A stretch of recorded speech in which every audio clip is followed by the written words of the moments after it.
Have you ever wondered how people measured time before clocks were invented? Long before ticking hands and digital screens, ancient civilizations found clever ways to track the passing of the day. In the beginning, nature was the only guide. People looked at the movement of the sun, the position of the stars, and the changing of the seasons. Sunrise meant the start of the day, and sunset meant it was time to rest. Shadows became important too. Early humans noticed how objects cast longer or shorter shadows depending on the time. This led to the first time-tracking invention, the sundial. The oldest sundials come from ancient Egypt. These simple tools used the shadow of a stick to tell the hour, and they worked surprisingly well if the sun was shining. But what about cloudy days or nighttime? That's when other methods appeared, like water clocks. In ancient Babylon and China, people used bowls with small holes to drip water at a steady pace. As the water level changed, it marked the passage of time. Later, the hourglass arrived, likely around the 8th century CE.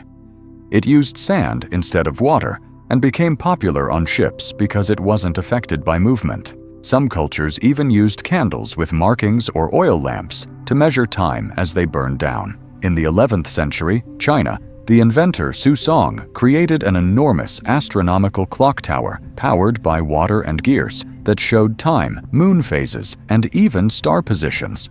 In Europe, by the 14th century, mechanical clocks began to appear in towers and monasteries. They used weights, gears, and swinging mechanisms to move metal hands on a dial. But there was a problem. They weren't very accurate. Then came the breakthrough. In 1656, Dutch scientist Christian Huygens invented the pendulum clock, which was much more accurate than anything before it.